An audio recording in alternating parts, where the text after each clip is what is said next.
What to speak of Bombay? Countless. From morning till evening, the continuous flow of people. Anyway, it's good that Krishna is being recognized all over the world. Although 250, still 400 people, 500 people. Very nice. At least 400 people in Petermarisburg recognized and appreciated Krishna and his Appearance Day celebration. Srila Prabhupada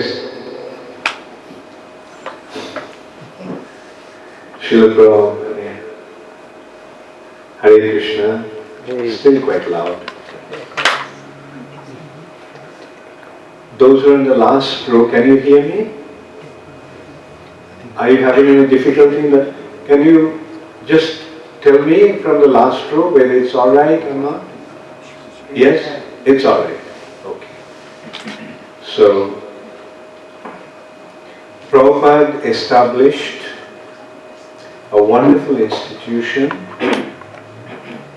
about almost 50 years ago, 48 years ago, to be precise, 47 years ago, in New York City, and the name of the institution was the International Society for Krishna Consciousness. Srila Prabhupada went to America at the age of 70 without any money, without any resources, without any patronage, without any acquaintance, without any possibility of, without any arrangement for even accommodation and food. Prabhupada went to America in total uncertainty at the age of 70, and he traveled. He went to America not in a jet aircraft, but in a ship. And that also was not a ocean liner, but a cargo ship. And single-handedly started this movement. And his purpose of going there was to make people aware of Krishna. He established the institution, the International Society for Krishna Consciousness. When Prabhupada was registering the company, registering that society, the lawyer and even some of his followers at that time told him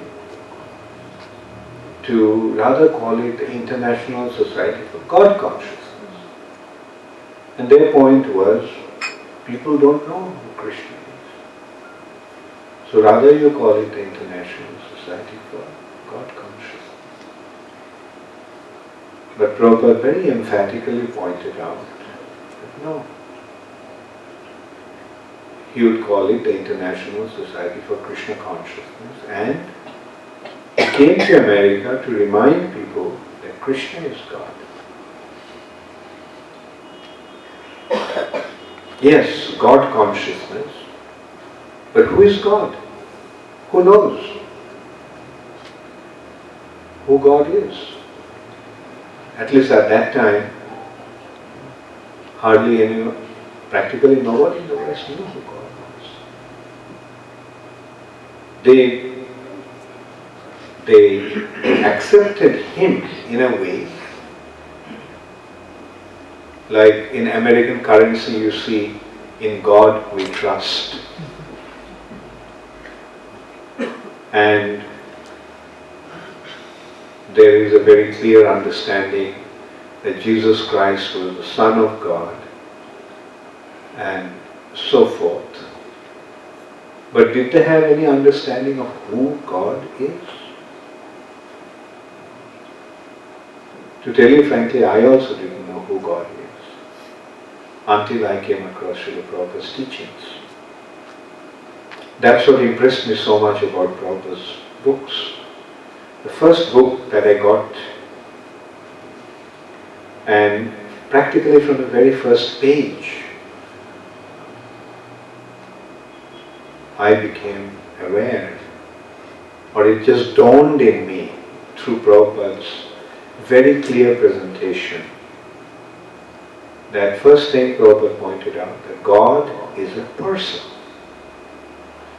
God is a person and He is Krishna. Of course I knew about Krishna from my childhood. But what was my understanding of Krishna? The understanding of Krishna was there are so many gods and Krishna is one of them. And then I developed another, I thought that to be even more profound understanding, that actually it is an impersonal light or energy. And because we cannot meditate or we cannot conceive of something formless, therefore initially we meditate upon some form. And those forms are, you can imagine whatever form you want. But in old India, people used to think that there are 5 types of gods. One is Narayan or Vishnu, Shiva, Surya, Ganesh, Durga.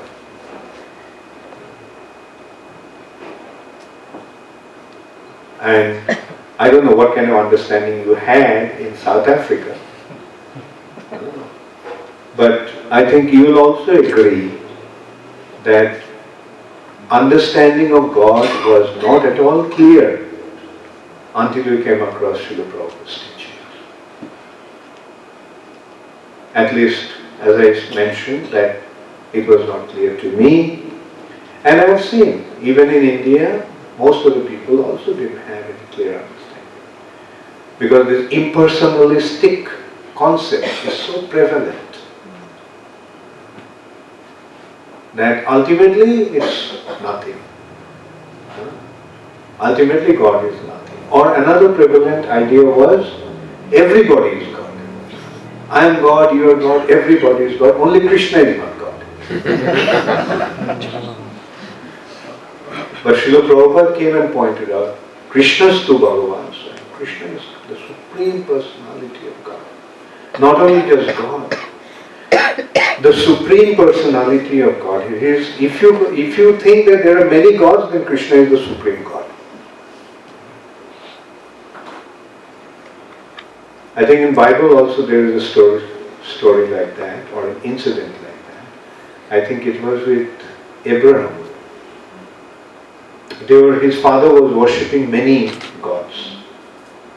And he broke all those other forms and kept only one standing. So when his father came and saw that, he was quite upset and he said, what happened? Who did this? He said, the most powerful one got rid of the other ones. And he is the one who is standing. So ultimately, God is one. Now in Hindu concept also, there is a big confusion, mainly due to lack of understanding of lack of proper understanding of two concepts. One is Devas and the other is Bhagavan. There are many Devas, no doubt about that. Indra Dev, Chandra Dev, Ganesh Dev, Mahadev and so forth.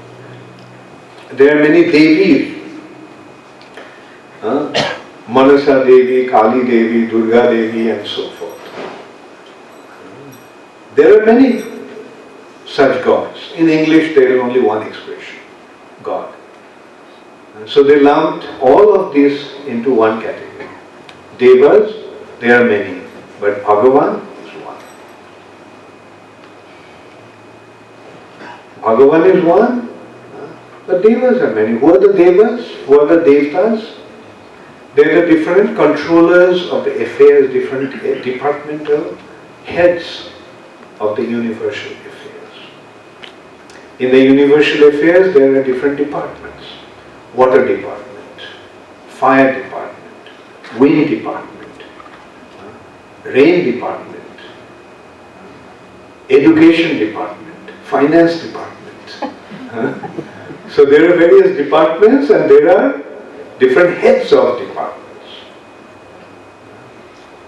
Like for example, the wind department, who is the head of the wind department?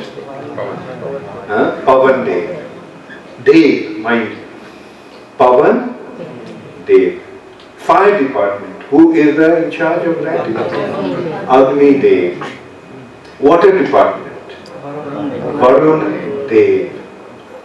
Finance department, Lakshmi Devi. Education department, Saraswati Devi. So this way there are many devas and devis. But Bhagavan, are they Bhagavan? No, they are devas and devis. Therefore Prabhupada identified them as demigods. Demigods means subordinate gods. But Krishna is Bhagavan. Bhagavan is one. And that also has a very clear and precise understanding in the Vedas. Bhagavan. How many of you know Hindi here? Please raise your hand. I thought many of you knew. Anyway, I'll ask. Yeah, don't feel shy. So, one who has strength, what's the Hindi expression for that? Balwan. One who has strength is one who has guna, qualities. One who has money, dhanavan. So this is how when one possesses something, the suffix is ban. When possesses something, then he is identified with the suffix ban. Like dhanavan, gunavan, rupavan, balavan, etc. Now, Bhagavan, what does it mean? Naturally means one who has bhaga, one who has strength is balavan, bal. One who has money, dhan, dhanavan. So when we say Bhagavan, what does it mean? One who has bhaga. Now let's figure out what is bhaga. It's a Sanskrit expression. The word bhaga has been defined as Aishar, through one verse, Aisharyasya samagrasya virjasya yashasya sriya jnana vairagyayashchaiva sanyam iti bhagangana. When one has Aisharya means wealth. Aisharyasya samagrasya. Samagra means, Hindi word samagra means complete, total. One who has all the wealth. Aisharyasya samagrasya virjasya. Virja means strength. Yasha means fame. Shri, beauty. Gyan, knowledge. And Vairagya, renunciation. One who has all the wealth, all the strength, all the fame, all the beauty, all the knowledge, and all renunciation. He is Bhagavan. Do you know anyone like that? Is there anybody who can say that he has all the wealth? Although everyone would like to be. One would like to possess all the wealth, but Can even the richest man claim that he has all the wealth? No. All the strength, all the fame, all beauty, all knowledge, yet absolutely renounced. Is there anybody? We know. But the Vedas are saying that yes, there is somebody who is Ekameva Aditya Parama Purusha. Parama Purusha means, Param means supreme, Purusha means person, supreme person, who is one without a second. That is Bhagavan. And then if you want more information, further information about him, yes, those informations are available, and he is identified by many names, not only one name. He is identified by many names, but those names are according to his qualities and according to his pastimes, according to his activities. In that respect, we can also consider God being identified according to his qualities. In Christian concept also we see God is identified as omnipotent, all-powerful. Omnipotent means, so who is omnipotent? Who is all-powerful?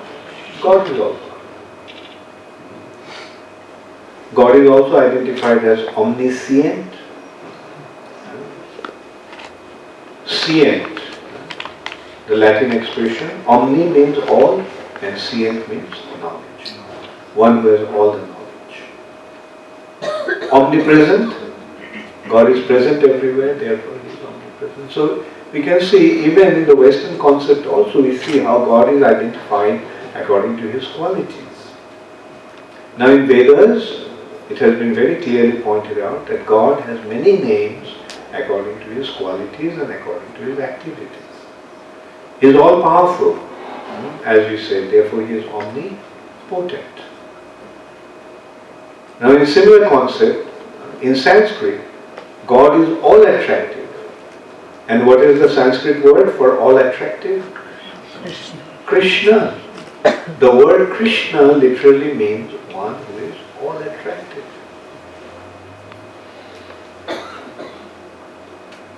It's not that like us, the father gave the name, mother gave the name, and the name was registered in the hospital at the time of birth. That's not the case with the Supreme Personality of God. He doesn't have a name like that. His names are actually indication of his qualities. So, and that way, since he has innumerable qualities, he has innumerable names. Since he has innumerable activities or innumerable pastimes, he has innumerable names.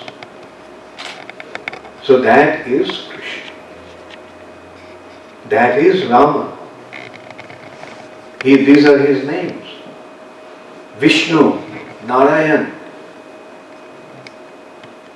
According to his activities, Jashodananda, Gopi Nath, Gopi Ballabh, Giridhari,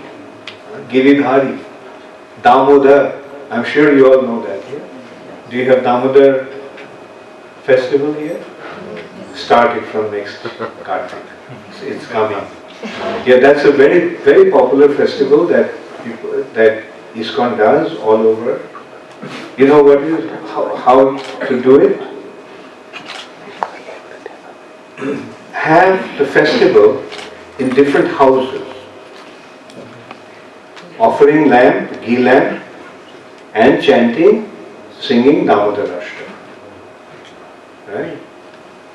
And you know, in a place like Dubai, how many such festivals they had? Last Damodar Ashtam, Damodar month? About 2,000.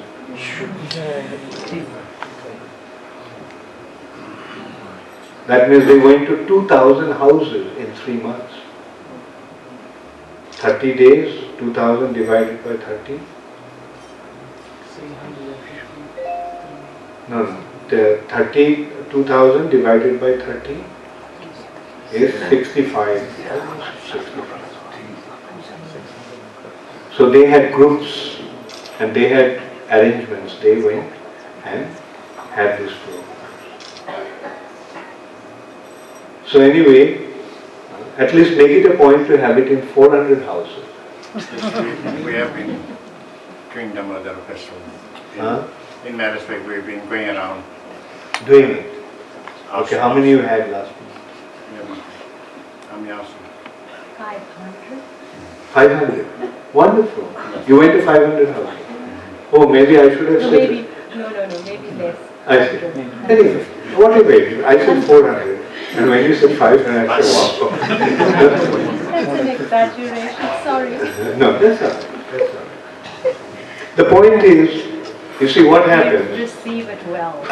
Like you are going to different houses, having the program. Like they'd invite their friends, right? And everybody gets a chance to chant Damodar Ashtakam and offer the ghee lamps to Damodar. Just by offering ghee lamps, one achieves inconceivable pious act, inconceivable good fortune. Just by singing Damodar Ashtakam, one receives inconceivable good fortune. So anyway, so you already had 100. So this Damodar month, maybe you can make 400. Yeah, why not? How many? Anyway, let's not get into details. I'll leave it up to you. Okay, I would just like to have a show of hands. That month, that particular month of Damodar, which is starting from the middle of October to middle of November. How many of you would like to invite the devotees of ISKCON to come and have the festival of Damodar Ashtakam in your house? Please raise your hand a little higher.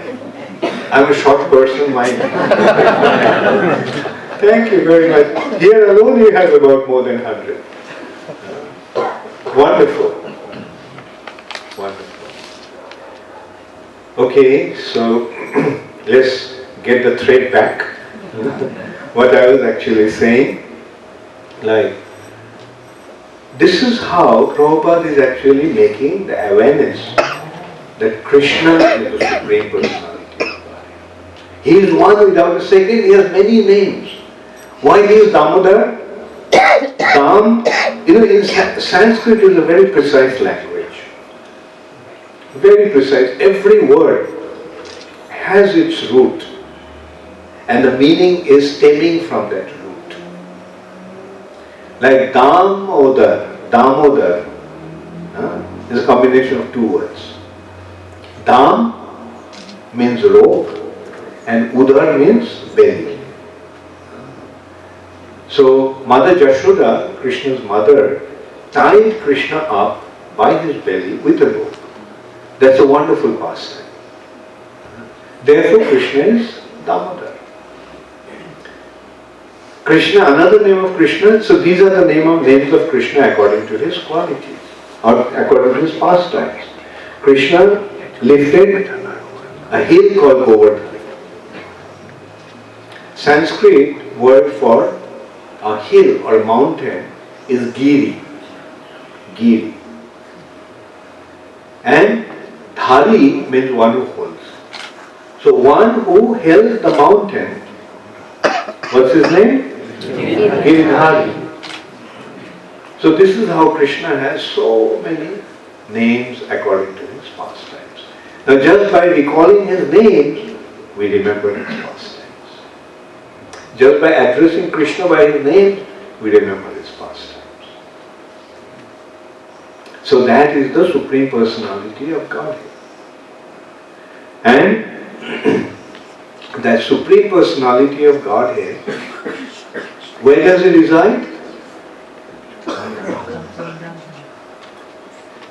Where does it reside? In Golok. Where is Golok Vrindavan?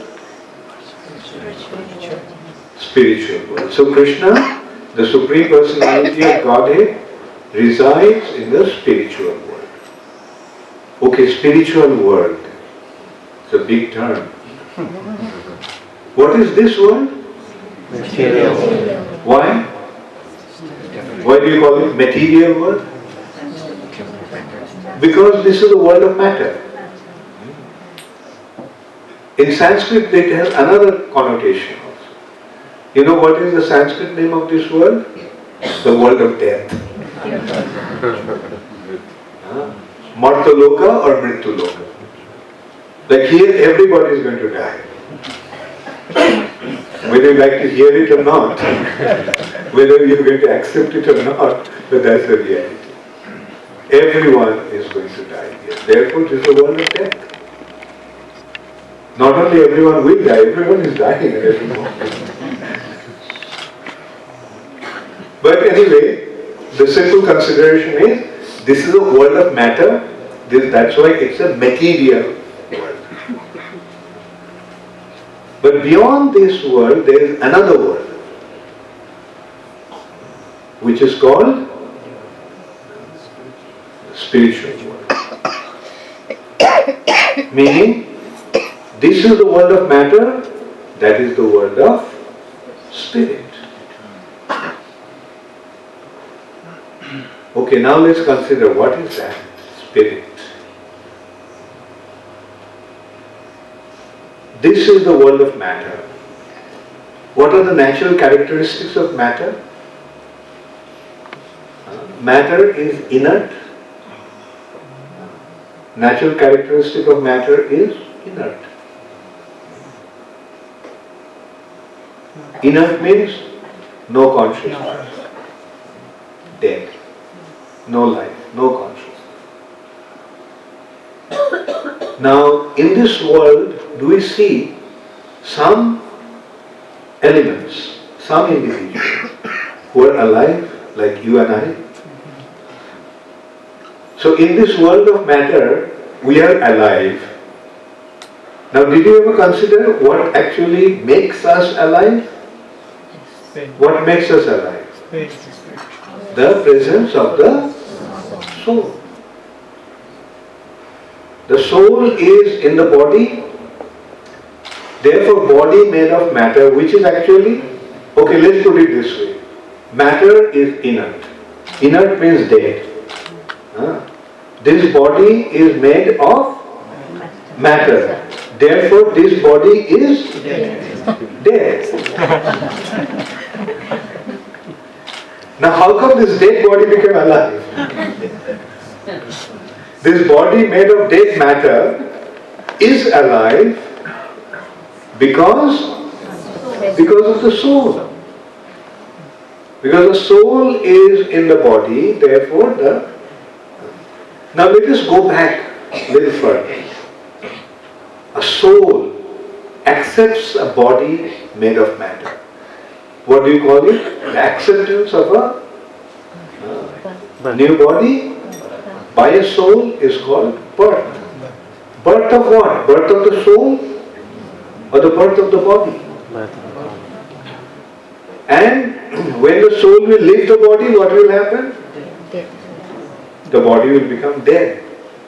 As we just considered, body made of dead matter is alive because of the presence of the soul. When the soul leaves the body, what will happen to the body? Dead body will become dead again. So now we came across one interesting factor. That is the soul. The presence of the soul makes the body conscious, makes the body alive. Now can you imagine how conscious the soul is? It's so conscious that it can make a dead matter alive. It can make dead matter conscious. So now where does the soul come from? It must come from somewhere. Did the soul generate here or did the soul come from somewhere else? Where did it come from? It came from another world that is called the world of soul or world of spirit or spiritual.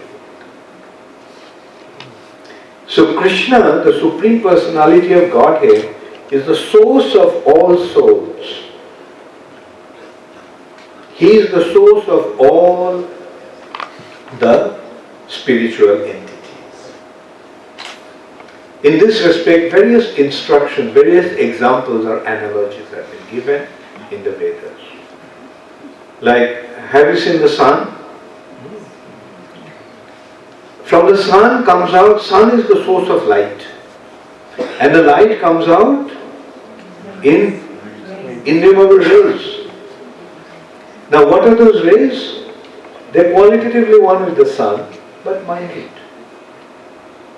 Similarly, souls are coming from Krishna. If Krishna is compared to the sun, then we all are like those rays of light. That is our spiritual identity.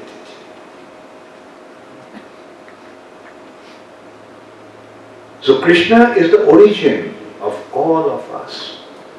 Now we can also go back to the Christian concept. Not really Christian concept actually. Christian concept is also quite misconstrued. Christians think that only Jesus is the Son of God. But why should God have only one Son? I mean, I'm sure many of you have more than one son. So why God should be so limited that He'll have only one son? We all are His sons. All the living entities are His children. In the sense that just as rays of light are coming from the sun, similarly we all have come from Krishna. And Krishna resides eternally in the spiritual world. But somehow or other we have fallen in this material world. Should I tell you how you all came to this material world? Huh? I hope I'm not taking too much time. No. Sure? Okay, I'll give another analogy.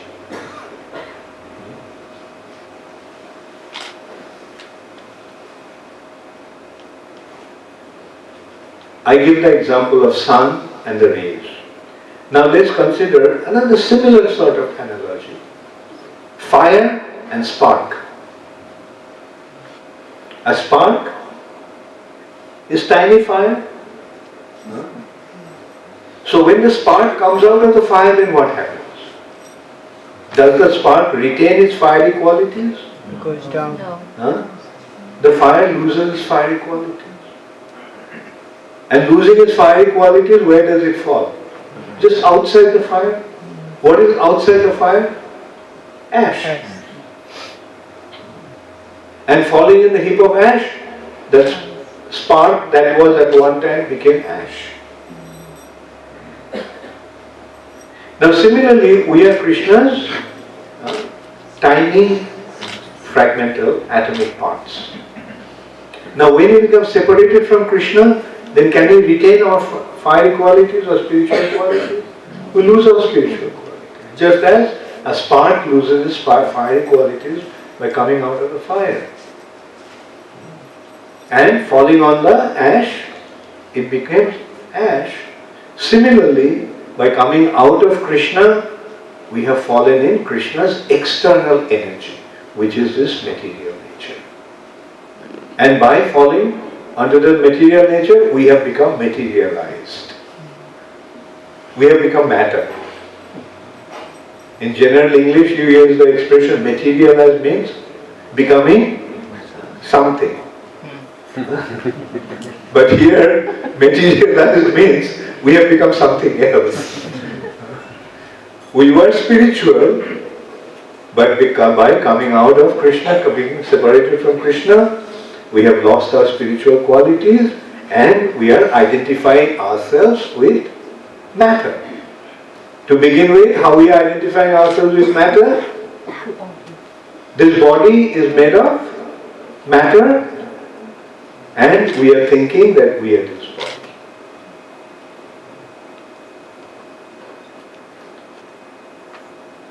So, okay, now this is one analogy.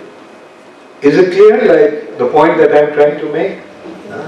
Like when we become separated from Krishna, we fall in Krishna's external energy and we identify ourselves with Krishna's external energy, which is inert matter, and we are identifying ourselves, but actually we are spiritual beings. But we have forgotten our spiritual identity because we are identifying ourselves with matter. So now another analogy in this respect you can consider to understand this point. Sun is there, right? When you are looking towards the sun, what do we see? We see the sun. When you are looking towards the sun, we see the sun. When you turn our face away from the sun, what do we see? Do we see the light of the sun? Or we see the shadow that is cast by ourselves, by our body. And we identify ourselves with the shadow. And when you turn our face away from Krishna, that's what happens. And that is called, what is this identification? That identifying ourselves. What are our actual identity? We are light. Right? Parts of the sun. But now we are identifying ourselves with what? With the shadow, which is the absence of light. And that is called the false identification of ourselves or false ego. Misconceptions of our identity. And that's where it all begins. We identify ourselves with our body, thinking that this body is myself, and then we develop a misconception about ourselves, thinking that I am the enjoyer. Why? Why do we think that we are the enjoyers? Because we are coming from Krishna's superior energy. Is that clear? A ray of light is sun's superior energy. The shadow is the inferior reflection. Now when a superior comes across an inferior, what does he naturally think? He thinks that he is the Lord and Master of whatever he is seeing. So coming in contact with the material nature, which is Krishna's inferior energy, while we are coming from Krishna's superior energy, we develop a tendency to lord over this material nature. And we try to exploit this material nature for the sake of our own pleasure, for the sake of our own enjoyment. And that is the false ego. We are originally servants of Krishna, but now we are thinking that we are master of this world. That is the first covering we get, covering of false ego in this material nature. Then we begin to think how we are going to enjoy this material nature. That gives us a second covering of subtle material element called intelligence. And then our mind, then our consciousness begins to flow towards the material direction through the mind, giving us the third covering of the subtle material element called mind. And in this way, with mind, intelligence and false ego, we develop a subtle body. And according to that subtle body, Mother Nature gives us a gross body like this, made of 5 gross material elements, namely earth, water, fire, air, ether. And through these 2 bodies, we become very nicely entangled in this material nature. through these two different types of body, gross and subtle material bodies, we become tied down to this prison house of material existence.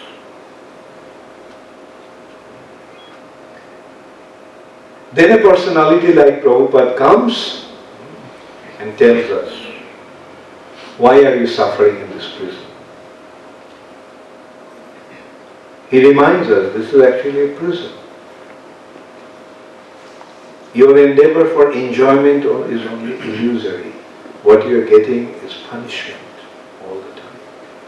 The more you try to enjoy here, the more severely you are going to be punished.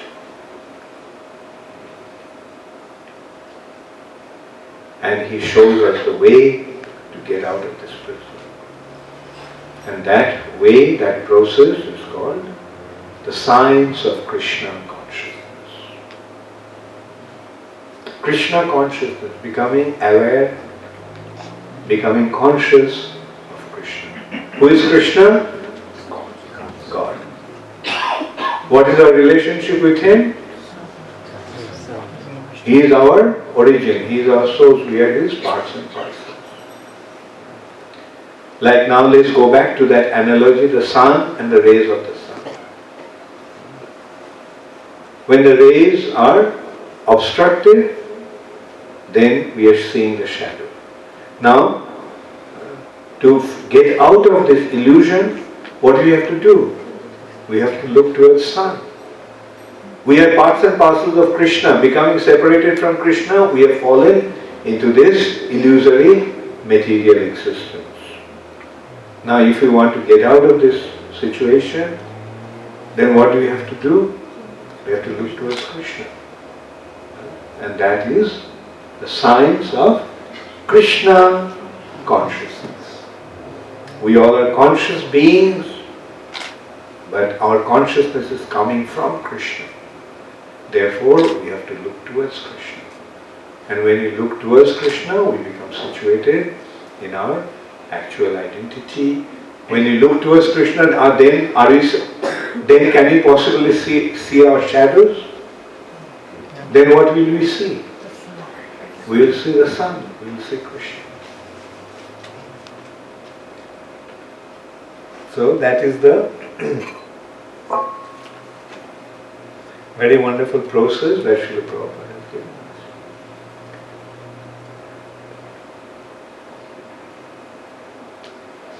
And then, to take us back, Krishna comes. As he came 5,000 years ago. And the day he appeared is called Ashtami Tithi. Ashtami means the 8th day. 8th day of the waning period of moon in the month of Bhadra. This is the month of Bhadra. Krishna appeared. On that day, therefore, it's called Janmashtami. Krishna appeared on that day. Does Krishna need to take birth here? If this is a prison house, and if Krishna is the supreme proprietor, like a king, if the king goes to the prison, does the king become a prisoner? But the king may go to the prison.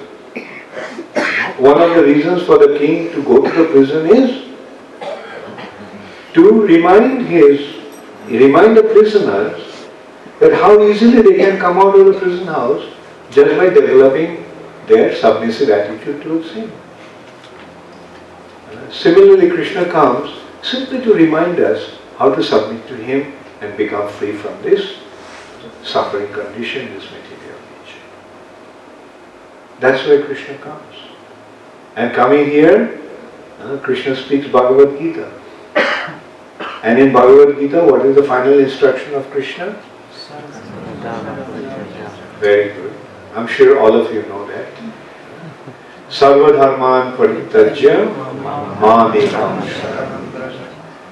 Giving up all your so-called responsibilities and duties and just surrender unto me. then I will deliver you from all your suffering condition. Don't worry about it. So the king came to the prison and told the prisoners, just surrender.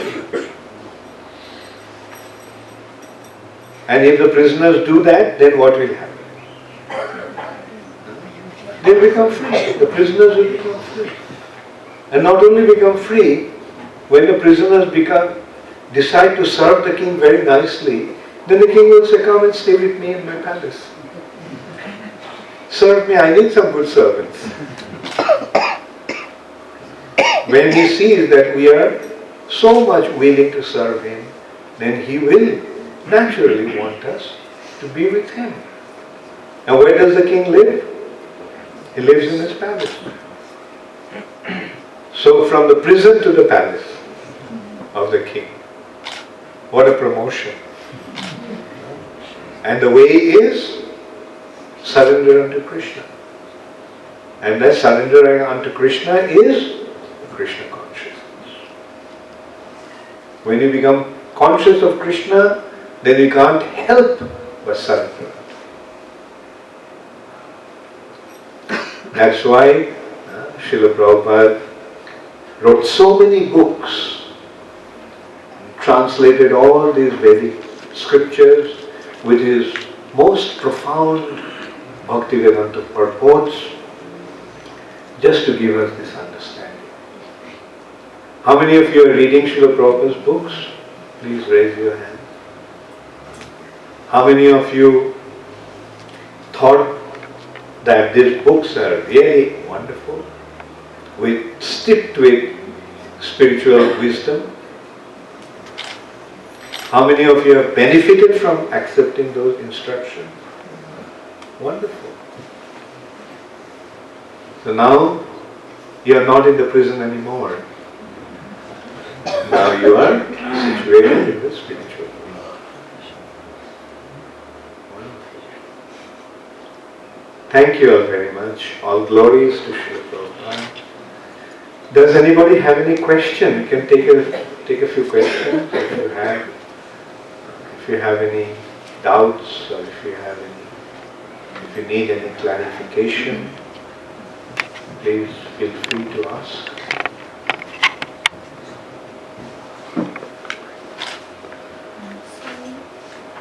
Yes. I have a special request, if I may. Is it a question or a command? No, just to humbly ask you, I've heard you have a beautiful singing voice. My son heard you in Midland, I think.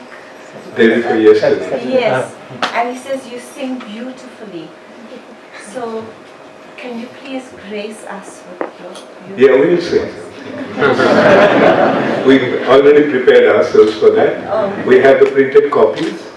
We have the copies, yes. And yeah. So yeah, we'll sing something afterwards. And thank you very much. Hare Krishna. I'll obey your command. Okay, so it seems that there is no question. Prabhupada used to say that two types of people don't have any question.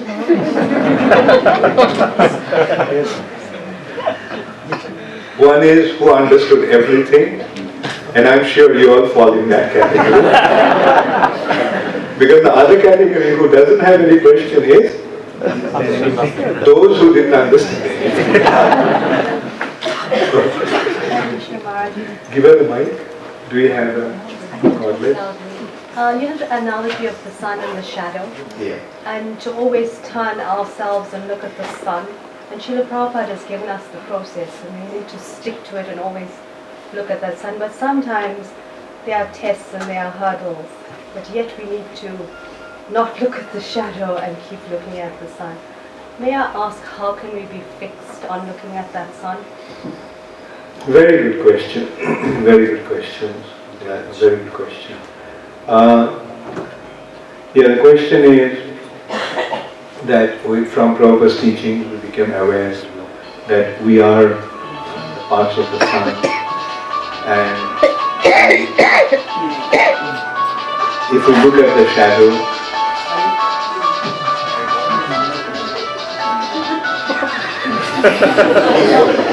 that's what happens when you look at the shadow. You hear beautiful music,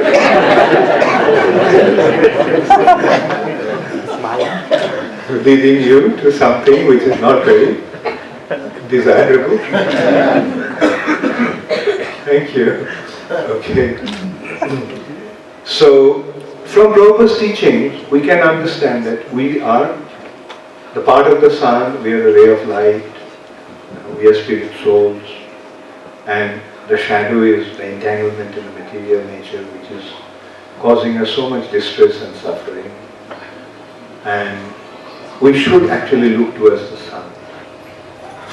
But in spite of that awareness, we face a lot of challenges, a lot of allurements to look at the shadow again. So how to avoid that possibility? Very good question. The best possibility to avoid that undesirable situation is by remaining in the association of devotees. And sometimes that association of devotees may not be possible, may not be available.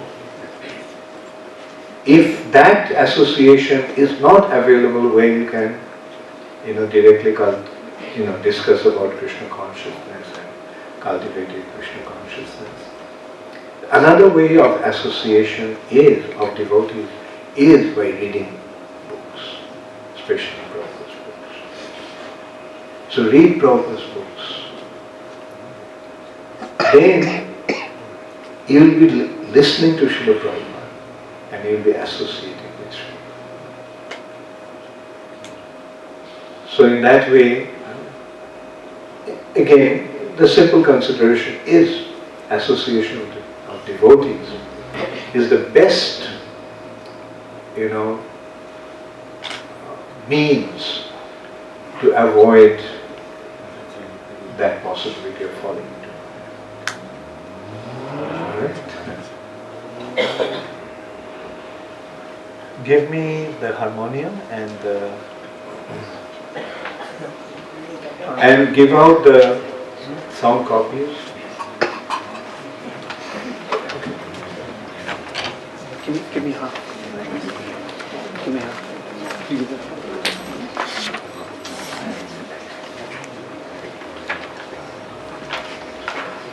This song is a song which was sung by the gopis.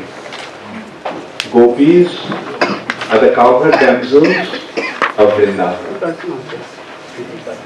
the eternal associates of Krishna in the spiritual. Hare Krishna. Hare Krishna. So you can repeat after me. Tava kathamritam tapta jivanam kavibhir iritam kalmashapaham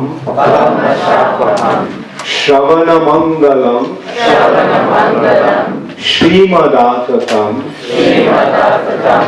Bhubi Grinanti Ye Bhuri Dajana. Is the translation there? Okay, the translation of this verse is Krishna, the words about you are like nectar. And they extinguish the forest fire, and while we are suffering in the forest fire of material existence, constantly burning in that forest fire, the words about you, instructions given by you, and the wonderful activities described about your wonderful activities that have been described in scriptures like Srimad Bhagavatam, extinguishes that forest fire of material existence. These words are spoken. Your kathamritam, your nectarian instructions and nectarian pastimes are described, narrated by the truly learned personality, the most exalted personality. And just by hearing that, all the impurities of the heart becomes cleansed. Hearing that, one receives the highest auspiciousness, and it gives us the greatest good fortune. And those who distribute these wonderful nectarian words of you around the world, they are the most munificent personalities. They are the most magnanimous personalities. Jayati te dhikam janmana braja shayata indira shashvadatrahi Dvaita drishyataam dikshutavakas Toi dhrita sabas Tang vichinnate. Since you have taken your birth in Vrindavan, Lakshmi Devi, Indira, is constantly residing here, creating the good fortune for everyone. Lakshmi Devi's mercy, what brings Lakshmi Devi's mercy? All good fortune, all the wealth, all auspiciousness. And we are your lover. You are our everything. You are our life and soul, Dvaita. And for the sake of seeing you, we are searching you everywhere. Toi drita shabas tam vichinnatu. Please appear to us and give us, become visible to our vision.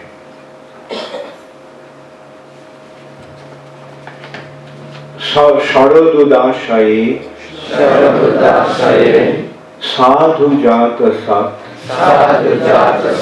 Sarasi jodaro Shri Mushadrisha Suratanathate Sulkadashika Baradanignato Neha Kimbadha. The beauty of your face excels the beauty of the most perfect lotus that has bloomed in the autumn pond, in the pond in autumn season. And we are your unpaid maidservants, but not appearing in front of us, you are causing us to die. So if we die, then you will be blamed as the killer of your innocent girls, killer of those innocent girls who gave themselves to you without any price. We are your unpaid maidservants. So this is how they are appealing to Krishna. Bharata Niknato, Bharata, in one hand, you are the bestower of all benedictions. But why are you killing us? In one hand, so the previous verse is describing, since you are born in Vrindavan, Lakshmi Devi is residing here constantly. That means all the residents of Vrindavan have been extremely fortunate. But look at our misfortune. We are searching for you and we can't find you. And here, you are the most attractive personality, therefore we have fallen in love with you. And because of our love for you, we have given ourselves completely to you without asking for any price. We are your unpaid maidservants. But look what you are doing. Although you are the giver of the greatest benediction, but you are killing us. what kind of ungrateful attitude it is. Oh, the fourth verse is the wrong one. Who brings it? Not the... Anyway, we'll sing these three verses.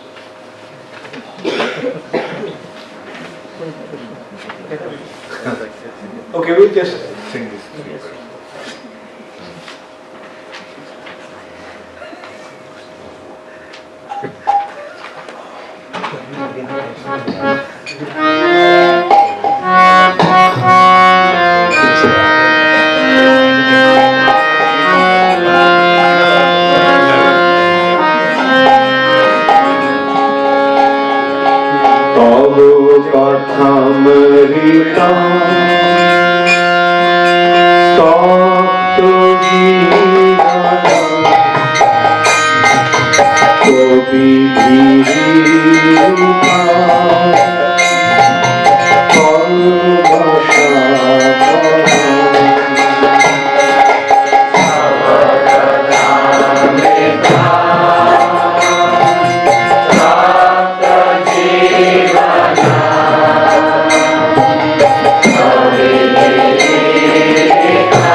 Hare Krishna.